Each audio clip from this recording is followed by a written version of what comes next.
It's time for Football at 4 with Adam Caplan. I have real confidence that our football operations can once again create a dominant football team. Powered by the Inside the Birds podcast. Now, live from inside the Matt Black Kia Studios. It's Football at 4. Football at 4 is powered by the Inside the Birds podcast and brought to you by Dr. Lyle Embach for everything from skincare to cosmetic surgery.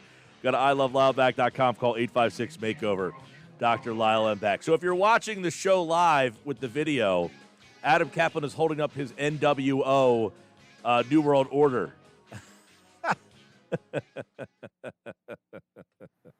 That is priceless. You like that, Mike, huh? That is that is a priceless way to enter this happy hour Friday. How are you? That? I do.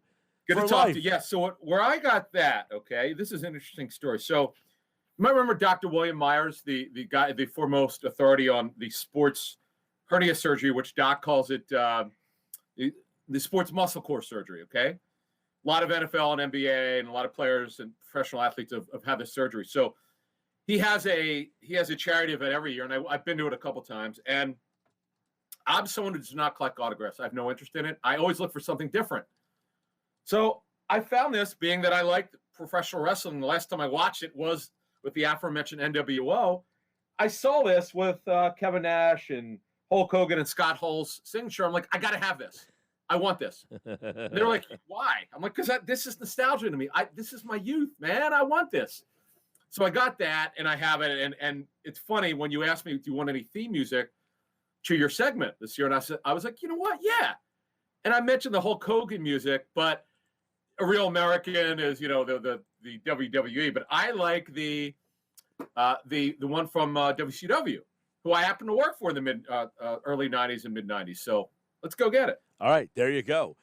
So he picked the theme song, as you now know, the NWO theme song, which is like some sort of Jimi Hendrix riff there. But let's get into it. We have a lot. Last week on the show during Football at 4, you predicted that Kelce would likely return. Today on Instagram, he made the announcement that he will, in fact, come back. But not only is he coming back, he gets a new deal, $9 million guaranteed, could be up to $12 million. So why the new deal and what makes him come back? Let's get a little bit of details and some background on what the Eagles and Kelce came together and did here. Yeah, all right, Mike. So last week when I was on your segment, I couldn't obviously reveal everything, but I tried to give a strong hint that you might remember I said it wouldn't surprise me if we heard something about this real soon. And the real soon was he was coming back. So what happened? How did this happen? When did they know he's going to come back? So about 3 weeks ago, I'd heard that he was leaning towards coming back, and he felt really good after the season. And he did an interview with Dave Spadaro from the Eagles website. And if you read that interview, Spadaro must have talked to him as soon as he signed the contract today, because Jason made it very clear he felt good, and he's not ruling out coming back next year. Which, to be honest with you, Mike, based on my reporting on this, he's not. If he decides to come back after the season, the structure is such as that they would have to redo it again. There's just, it's too rich. Like you can't come back on the deal as structured next year. So that's why I'm calling it a one-year deal. That essentially a one-year deal. It'll be redone after this year if he wants to come back. And both sides, to answer your question, they wanted to do a deal here. As I said, Jason wanted to come back, and the Eagles wanted him back. They definitely wanted him back. He was a Pro Bowler. We could argue whether he should have been or not, but he was. And he's still one of the best centers of the National Football League. It's not a great position in general when you talk to NFL teams. It's one of the hardest to find talent. Even at 33 years old, he turns 34 in November. He's still one of the top 5 centers of the National Football League, probably top 5 to top 7. And they wanted him back. He wanted to be back, and they're going to bring him back. And you look at their offensive line, they got 3 guys over 30. Yes, and I've said many times on this show, and I said it again today, with Kelce back, you now have the potential of having a very good offensive line if they can stay healthy. That's a big if. You have Lane Johnson, who's had some ankle problems. You have Brandon Brooks, who's had multiple Achilles injuries. You have Kelce, who battled through an injury last year, and he has played all 16 games 6 years in a row. So you almost wonder, when's it his time to go down? Sayamala missed time last year, and, of course, Dillard. So every guy on that line has some sort of injury history. But if they're together, how good's that line? I think this is just now. I'm going to answer it the way you asked it. If they all stay healthy, when I say healthy, there's like next to no chance that whether it's Mailata should be the left tackle, by the way, not Dillard. Dillard, I don't see Dillard beating him out, but they're not going to hand the job to Mailata right now. But my sense is that it's going to be Mailata. That's the heavy favorite. He's fine. The back is not an issue at all. There was never he never had surgery, no structural damage. He's good. But if you look at Kelce, Brooks, and Johnson, the odds are against it. They'll play all 16 games. And you mentioned Kelce, who, by the way, he had a significant elbow sprain. It was kind of surprising that he was able to play like he did.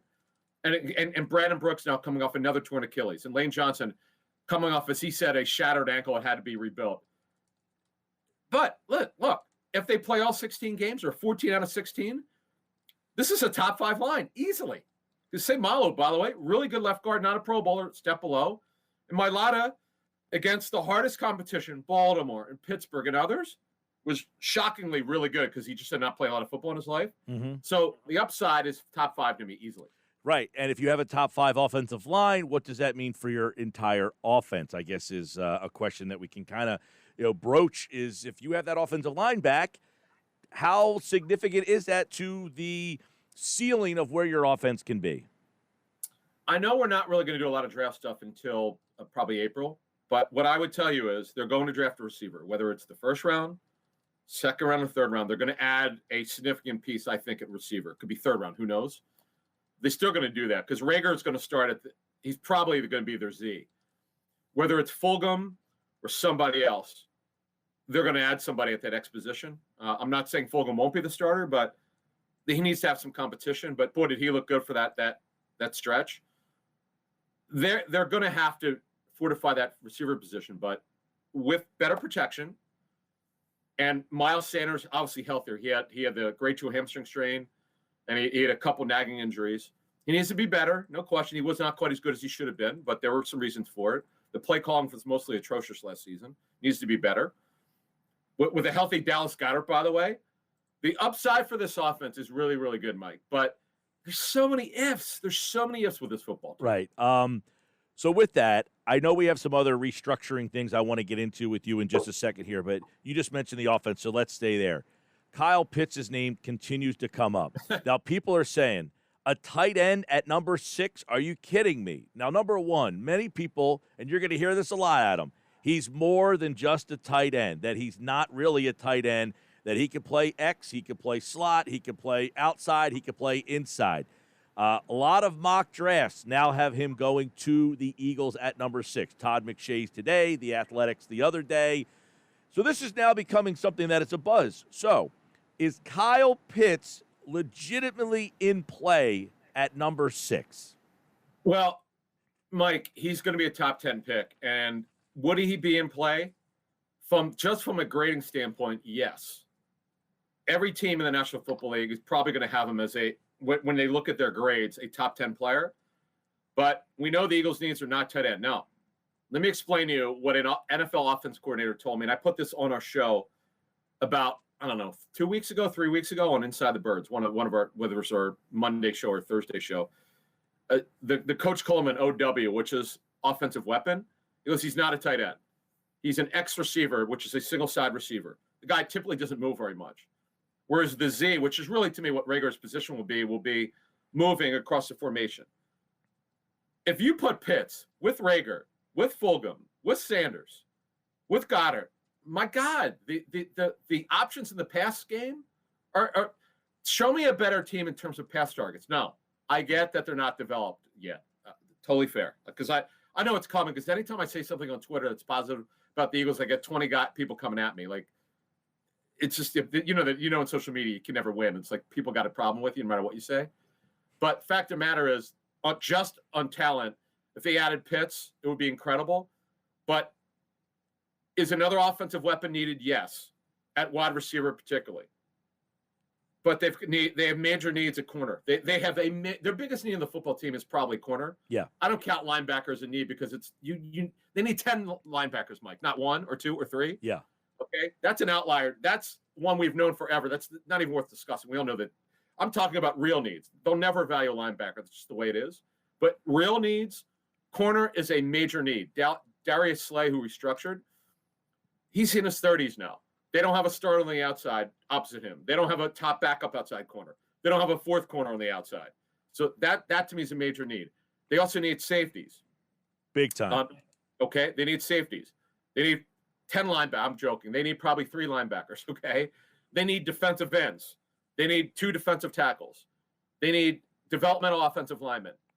They need a number 2 running back. I mean, I go on and on and on here, Mike. This team still has significant needs. Right. And now you said that an offensive coordinator or a coach in the league or a scout, was it? I don't remember.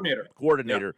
Described Pitts as a, quote, offensive weapon, not a tight end, more like an X-receiver. So, and I look at, like, if you have him and Goedert together, I mean, that to me is almost like a Gronk and Aaron Hernandez type of situation.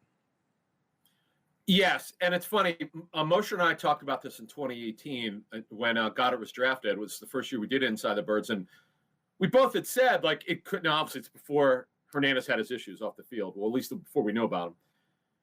Yes, Hernandez was a move tight end. He was he was what you call an F tight end.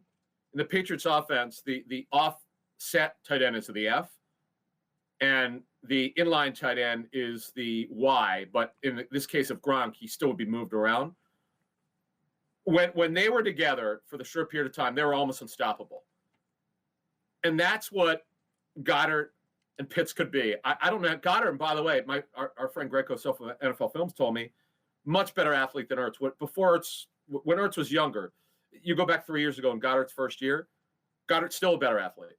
So you put Goedert, who's one of the better all-around young tight ends in the National Football League. It's just all about health with him. It's not about talent. They could be special, but again, Mike, you got to address the draft is always about best player available at the position of need. That's just the way it is. Well, and you say best player available and at position of need, they need them all. So, I mean, I've seen Daniel Jeremiah, a guy that, is well respected. He has Pitts as, I think, his number 2 player in the entire draft. Hey, he's special. Crazy. I've covered this business 21 years. In terms of the tight end position, again, I'm going to call him a tight end / receiver, whatever you want to call him, an offensive weapon. Yep. Never been but he's a tight end by trade. Most explosive tight end that I've heard from talking to people in 21 years. I have not heard the right. People are saying to me like, "Oh, I heard this about Evan Ingram and Hawkinson." Yeah. And he's way. By the way, well, Hawkinson's not as explosive. Right. Ingram could run in a straight line, but this kid. And by the way, he's from Abington, PA, that area where I grew up in Cheltenham. That was this is a Philadelphia area, suburbs born guy, and he's long, over 6'6". And here's one thing, I'll give you a nugget. Teams tell me when they've gotten, the coaches have done the tape already. Really a willing blocker, much better blocker than you think. He just rarely was asked to play in line. And he's a high character kid, by the way, from the early studies. We're still 2 months away from the draft. The early information I have is he's a really great kid. All right. So keep your eyes on that. A lot of conversation about Kyle Pitts the last week or so. Darius Slay restructured today. He just got the new contract last year, so they approach him and he restructures. How does that help? Yeah, I was expecting this because despite there were some really bad rumors. I don't know. I understand when there's nothing going on, people start speculating that, maybe he might be traded or cut. Was such absolute nonsense. There was no way he would be traded, no way he'd be cut for 2 reasons. A, they're so bad at the cornerback position, they couldn't afford to trade him. B, by contract structure, they can't cut him. So it was just all nonsense. Or they couldn't trade him or there was just no way they can do it by salary cap. So, so what they're going to do is he's signed through 2023, but what will happen is there'll be dummy years attached to the end of this, whether it's 2 or 3 years. I haven't got the breakdown yet. I got the breakdown on some other stuff, but what this guarantees you is he'll definitely be with the team in 22 because there was no guaranteed money in 22, but because of the restructure, the signing bonus, the proration, because they're converting base salary to signing bonus, the proration is even higher, and the dead cap would be even higher.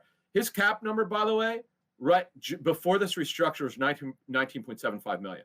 Okay, it's just gonna unless they significantly lower his 22 salary, it's going to be above 20 million. His cap number. He's not going anywhere. So that to answer your question, it raises his cap number more than likely for 22, and he's going to have to be here a couple more years. When you create these contracts, you create dead money if these guys leave. So he's going to be here for a bit. All right, two other guys I guess would be next. Lane Johnson, Brandon Graham. Do we anticipate them getting a call from Howie Roseman? Yeah, and our friend Derek Gunn put that out there. Yes, I do. Mosher is writing a story. I'll give you a little bit of a nugget. Mosher's writing a story on this. It's pretty interesting. We have some really good details, cap stuff, which not readily found out there. And it just look. Lane's contract is really interesting. The way that it's structured. He's actually technically his contract goes through 2028 because those are dummy years. 26, 27, 28 are dummy years. That means that there's no salary on it, but there's signing bonus proration on it. This is going to kick the can really far down the road, and this is what Howie Roseman's doing. There's like 4 or 5 veterans that they're probably going to stick with for a while if they still want to play, and the rest of the team is going to be pretty young. And I get why they're doing this, but God forbid that these guys retire early. This is going to be bad for their salary cap. Yes, and I think a lot of the problems that they got into this was because they kind of kicked the can down the road to keep that core together because they were trying to keep the window open to win that Super Bowl after they won the one Correct. Super Bowl, right? Yep. Oh, right. One thing I do want to add, though. The Eagles and other teams that are doing this are banking on the cap to go up significantly. Mike Mayock, the Raiders GM, had a pretty good nugget. His understanding was, had we not had the pandemic, it was going to be somewhere between 220 and 225 million this season. Potentially with the TV money. Yeah. Well, we're going to get the TV money, but it's not going to be anywhere near that because of the pandemic. It's not going to go up 40 million. My sense was from an NFLPA source, if we had a normal year, it would be somewhere around 210 million. Well, guess what? That's at least 30 million above the projected cap this season. So to your point, Mike, this is why we're seeing the Saints cut players they didn't want to cut. Now, we're not seeing very many players teams cared a lot about or didn't want to cut. Most players that have been cut so far, teams just didn't want back, despite what all the conjecture. Yeah. Next week is the key, though. Yeah, well, there are going to be some players cut. People, and look, I don't want to, like, Roseman is getting hammered because, well, yeah, he mismanaged the cap. Nobody managed to put you in a pandemic that lowered this. So I'm imagining he knew that he was going to be a little over the cap, but not 40+ million over. The pandemic probably doubled where you thought you would be cap-wise. Plus, you add the 33.8 million of dead money from the trade. That too. With Carson Wentz. It's they got a lot of work to do. I'm fascinated to see over the next 10 days what they're going to do. Not only with restructures, will there be any trades? Will Zach Ertz be traded? Will any of the other veterans be traded? There's not a lot left. They get restructured. I mean, they're just this is what they do. You know, I mean, I know for a fact, talking to agents, some agents over the years turned down through the players turned down their restructures. So it's going to be fascinating to see what happens here. Yesterday, punter Cam Johnston not tendered. He was restricted. They could have tendered him and brought him back $660,000. Yeah. He's now a free agent. How does that help? Yeah. So by the way, he's not released. They actually could go to him before free agency starts and say, "Hey, listen, we're not going to pay you your restricted number. We're going to come back with this offer. Would you be interested in staying for it?" And if he says no, then he walks and he punts somewhere else. Now, right. Thomas Morstead, the great punter from the Saints, is out there. There are going to be some. We don't talk about special teams like ever, but there are going to be some good punters out there. They're actually unrestricted free agents. He'll be free to sign anywhere. When you don't tender him, that means once March 17th at 4 p.m. Eastern comes, you're free to sign anywhere else. But right now, they have exclusive negotiation rights until March 15th. That's when you could talk to other players from other teams through their agents. Adam Caplan, the Inside the Birds podcast, will drop on Monday at 6 a.m. It drops on Mondays and Thursdays at 6. Check out the new Q&A show as well with Quentin Michael and Jason Avant. Now, I told my Jason Avant story. You were there in the food court in Minnesota. So Avant was supposed to come on the show with me, and he didn't have a pass, so they wouldn't let him in. They wouldn't let him into the food court. So I had never met Avant before, and he's calling my cell phone, and I'm like, hello? He's like, yeah, this is Jason Avant. Can you help me get in? I'm thinking, can I help you get in? Like, what, are you kidding me here? So I walk over to wherever in the food court, and they would not let him in. He had to go get a day pass. Day pass, yeah. For the first couple of years, I went to the Super Bowl back in 2001 and 2000. I was not regularly credentialed, so you would have to wait in line. They streamlined the thing where it only takes like 10 minutes, but I had to wait like an hour and a half one year to get a. Well, that food court was bonkers. I mean, going through that food court, it was nuts. Well, you could see it on the 973 ESPN page. The picture you put up is you and I in that food court. Yeah. Radio Row is a food court. You could not walk. It literally was like a 5x10. It was like it was like the octagon, right? Yep. It was like an MMA ring, and you could not move. And the only good thing was I could eat well that week. That was the only good part about it. Oh, the place was great. It was just so small in there compared to other. What the league was thinking. Yeah. All right, Adam Caplan. Check out Inside the Birds podcast Monday morning. The Q&A show is Wednesdays, and they are Mondays and Thursdays with the latest on the Eagles' offseason free agency, more on the draft, and, of course, the draft at number 6. Everybody is very intrigued by so many interesting prospects, and as you chronicled, so many areas of need, which put so many prospects actually in play. Adam, take care, pal. Yeah, thanks. All right, Adam Caplan, like all guests, appeared via the Boardwalk Honda hotline, and of course, there you go. Very good edition of Football at 4 with the latest. He told you what a offensive coordinator in the NFL told him about Kyle Pitts. He's not a tight end. He said he's an offensive weapon. He classified him as an OW.